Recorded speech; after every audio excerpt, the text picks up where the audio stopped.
Growing up, I always knew my sister Amanda was different from the rest of our family.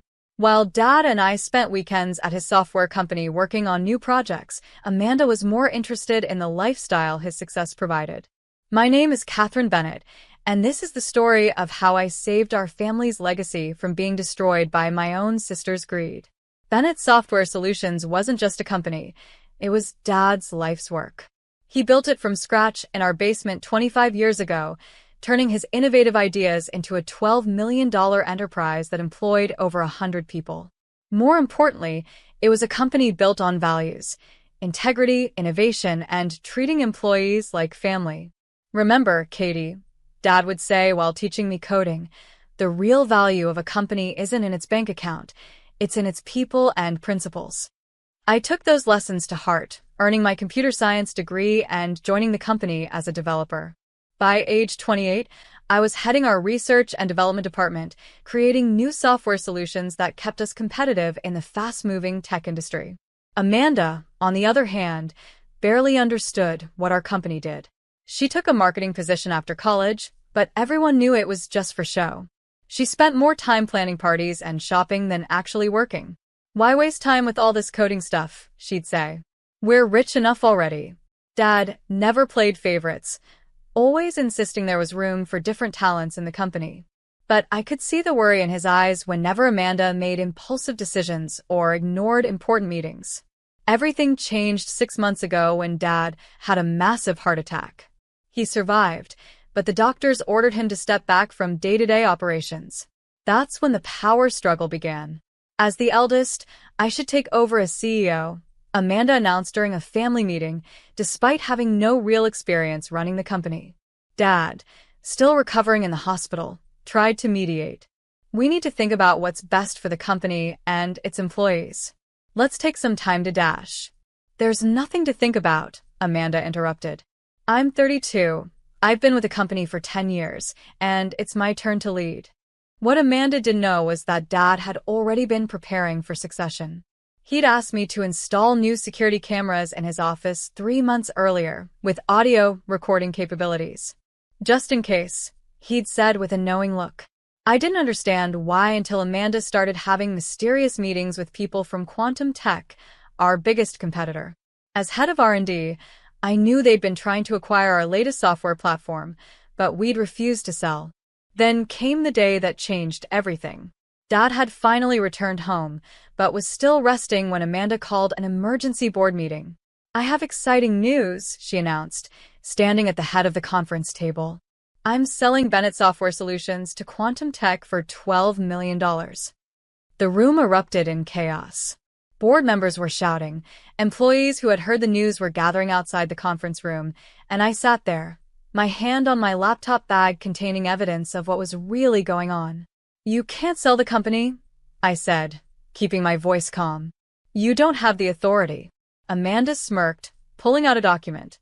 "Actually, I do. Dad signed over temporary control to me while he recovers. It's all legal." I noticed the date on the document. It was from 3 days ago, when Dad was still heavily medicated after a procedure. My blood boiled, but I maintained my composure. "Before we proceed," I said, standing up and connecting my laptop to the projector, "I think everyone should see something." "This isn't the time for one of your technical presentations," Amanda snapped, but I could see fear flickering in her eyes. "Oh, this isn't technical at all," I replied, pulling up the security footage. "This is from Dad's office, 2 weeks ago." The video showed Amanda meeting with Marcus Reynolds, CEO of Quantum Tech.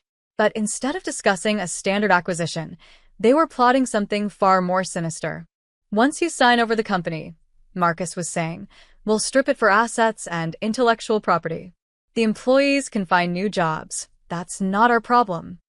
Amanda's voice came through clearly. "I don't care about the employees. Just make sure my cut is deposited in my Cayman Islands account before announcing the layoffs. And remember, the official price is $12 million, but my personal payment should be the additional $3 million we discussed."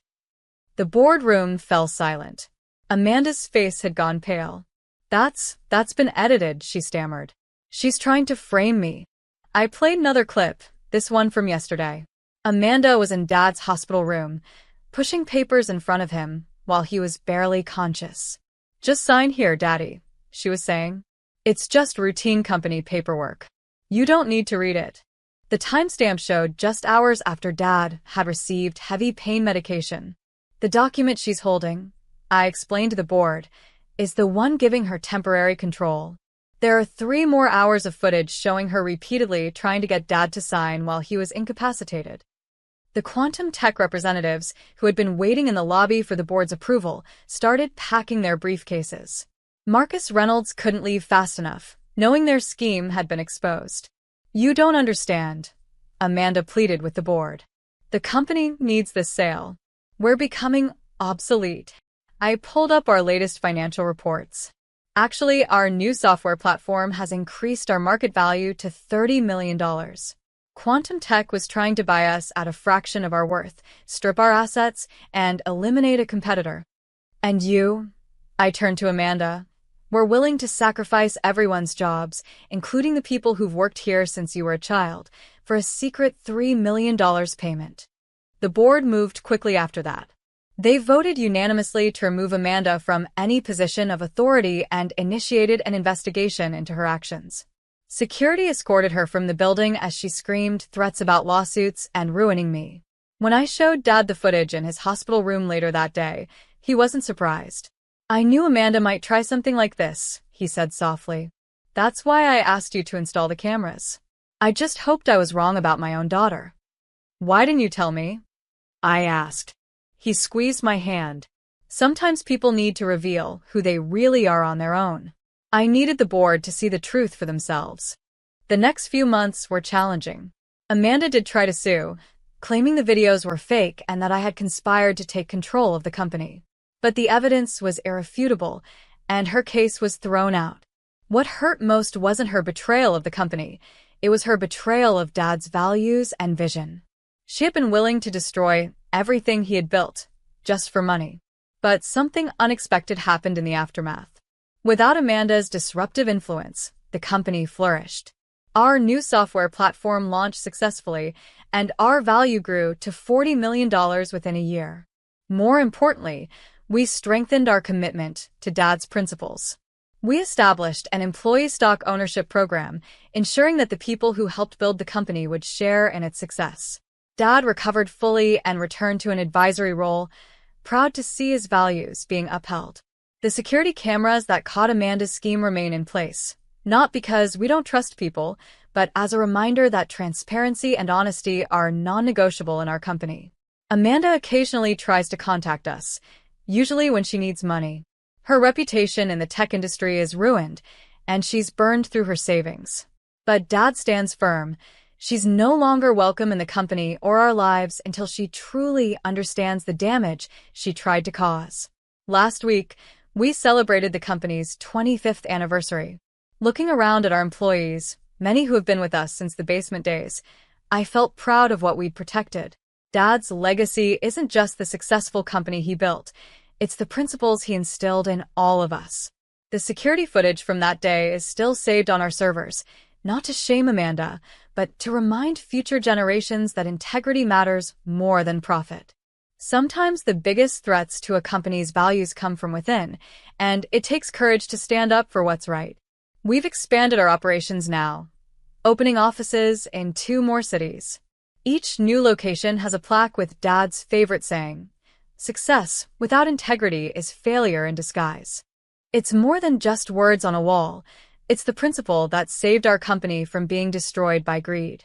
The irony isn't lost on me that Amanda's scheme to sell the company for $12 million ultimately led to its value more than tripling. By exposing her plot, we not only saved the company, but made it stronger than ever. Some of our employees still talk about the day I played that security footage in the boardroom. They call it the day we chose values over valor, integrity over greed. But for me, it was simply about protecting what Dad had always taught us, that a company is more than its bottom line. The real victory wasn't just stopping the sale, it was preserving the culture Dad had built. Our employees still know their family, not just assets to be traded.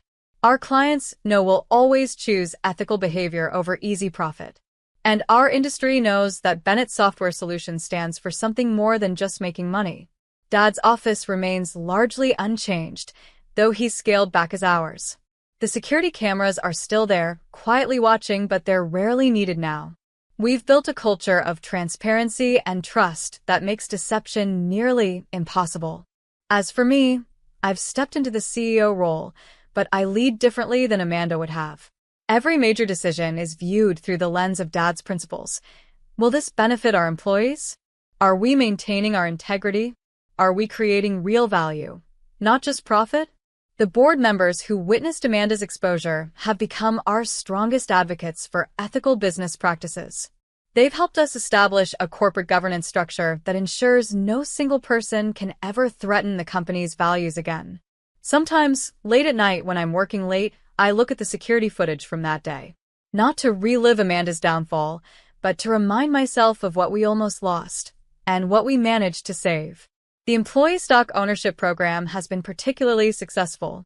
Seeing our team members take pride in owning part of the company, knowing their hard work directly benefits them, would make Dad's vision complete. We've also established the Bennett Innovation Fund, supporting young tech entrepreneurs who demonstrate both technical skill and strong ethical principles. It's our way of spreading Dad's values beyond our own company walls. Last month, we heard that Quantum Tech, the company that tried to buy us out, filed for bankruptcy. Their strategy of acquiring and stripping companies eventually caught up with them. It validated what Dad always said: sustainable success comes from building value, not destroying it.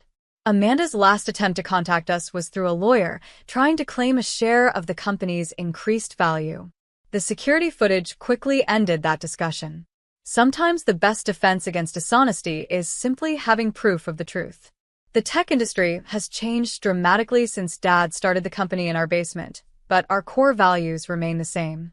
We still prioritize innovation, integrity, and treating our employees like family.